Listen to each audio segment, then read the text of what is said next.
So guys, magigisa na tayo ng sibuyas. So kung ito yung gamit ko, wala pa ako, hindi pa ako nakakabili eh. So isayin lang natin ng sibuyas at isunod natin ng bawang. So palabasin lang natin ang mga mababangong amoy na galing sa bawang. Yan. Pag naamoy nyo na to, pang mayaman na to. Kaya pag naamoy ito ng mga kapitbahay nyo, ang sasabihin, sarap na naman ang ulam nila. Yan. Gisa-gisa lang natin. So pagka na lumabas na yung mga amoy na yan, eh ilagay na natin itong yempo. Yempo. Iniwan ko lang siya into cubes para bite size. So paanohin lang natin siya. Gisa na lang natin hanggang sa medyo brown, not so, hindi sobrang sunog-sunog. Yan. Yan.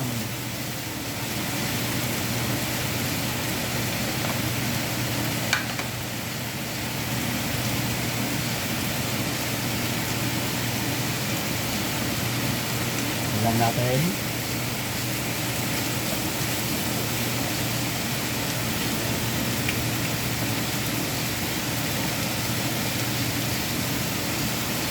So guys, paki-comment niyo naman kung taga saan po kayo para naman mabati ko kayo at ma-shoutout ko kayo. Kung taga saan po kayo. Di ba po? Paki-like and subscribe na rin po tayo sa channel natin ha. Para naman lagi kayong updated sa aming mga niluluto. Yan. Tapos, isunod na natin ang chorizo de Belbao. Isa rin to sa mga nagbibigay ng lasa sa ating putsero. Okay, ngayon lang ako nagluto ng putsero. Siyempre, kaka-copy-paste tayo sa mga natin, sa mga idol natin vlogger na nagluluto. So, pag nakita niya tong pattern na to, malamang sa kanya ko to kinuha. Kasi idol ko siya.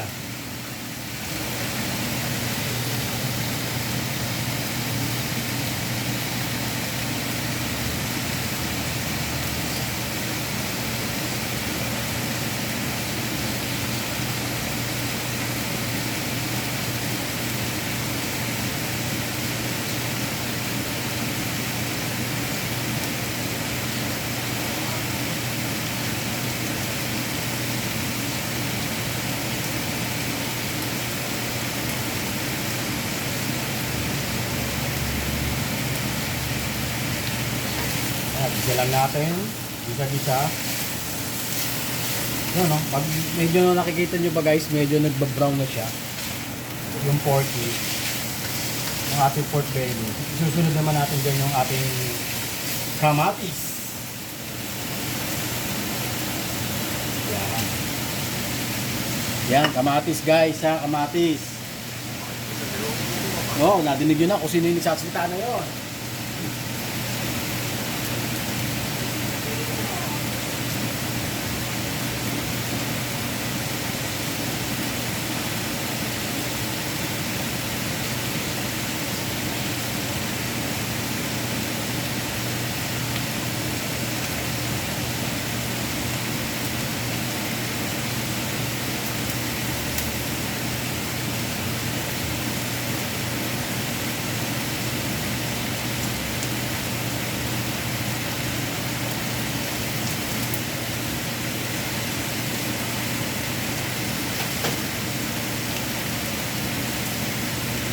So guys, lagay na natin ang nakakalimutan ko palang haluin.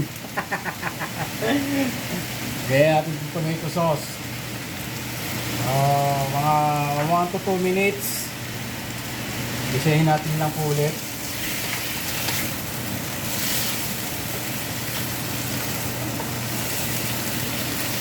Ay, napakabango, grabe. Siguro taob na naman ang nito, lagayin ng bigas nyo. Kaya ako sa inyo, Nagsayang na kayo ng umaati ka bo. Oh? Mga 1 to 2 minutes lang. Durugin lang muna natin yung kamatis. Kahit na meron na siyang tomato sauce.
At halu-haluin lang ho natin.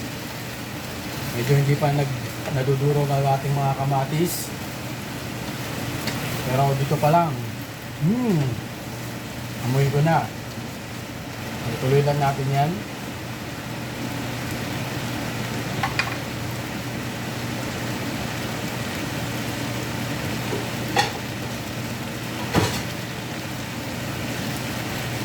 Takpan mo muna po natin.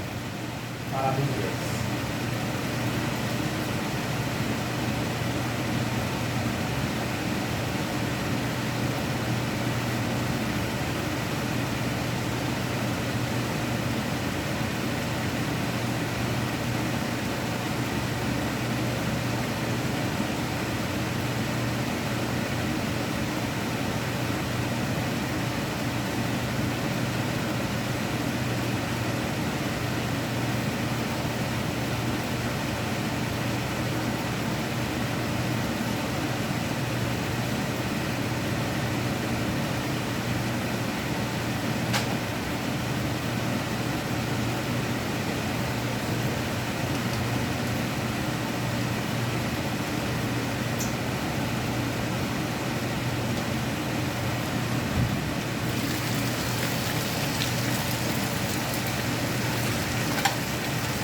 Halu-haluin po natin ulit.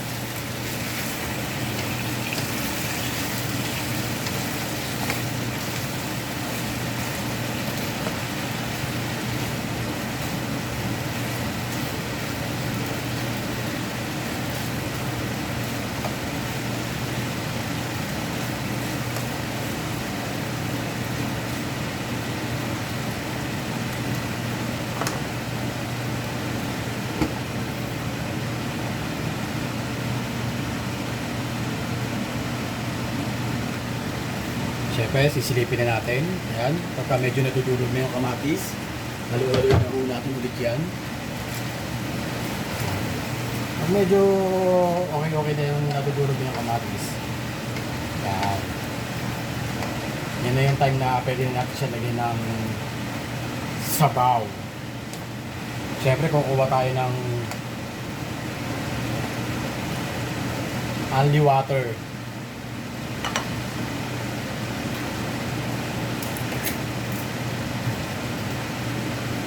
Baka masyado tayo naingay, hindi tayo nadidinig. Yan, patayin muna natin. Yan, holy water.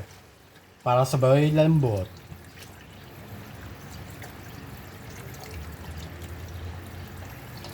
Yan. So magpapakulo lang tayo ng mga 30 to 45 minutes. So para mas medyo malasa, lalagay tayo dyan ng wala pa. Maya, pakita natin.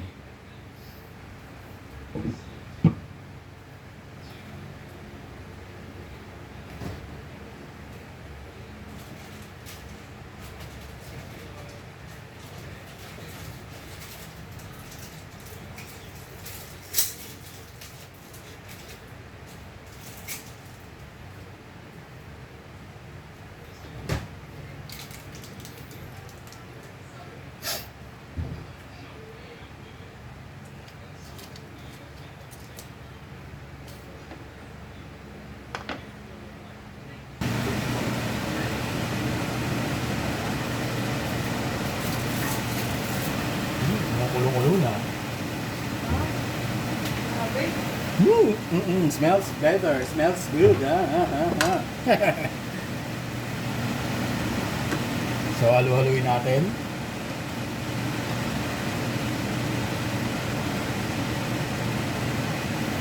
So, maglalagay tayo ng konting magic. Siyempre, pork magic.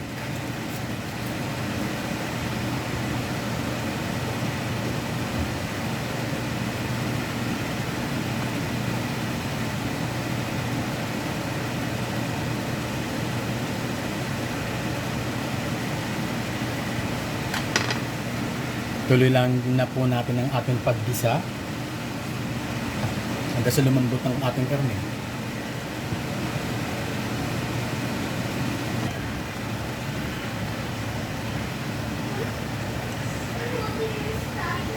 Okay, nasitaw.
Silbin natin ng saging na saba.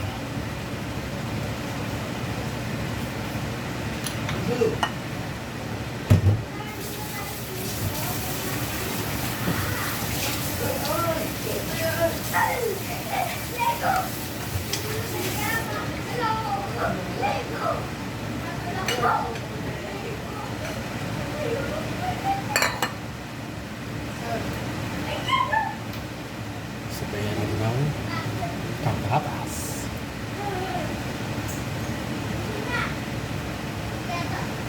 So itong ulam po nito ay tatagal na po ito ng ngayong hapunan at bukas ng tanghalian. At syempre kung may matira para sa hapunan sa kinabukasan, yun pa rin po ang uulamin natin. Kaya ganyan po tayo kadami magluto. Yan. So syempre magdadagdag tayo ng sabaw po dyan.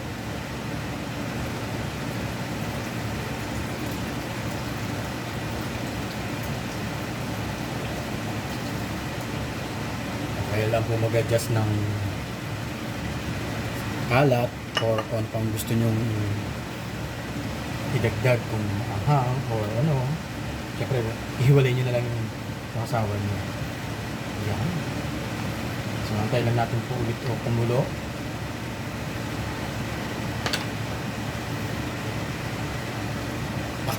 Takpan lang po natin ulit.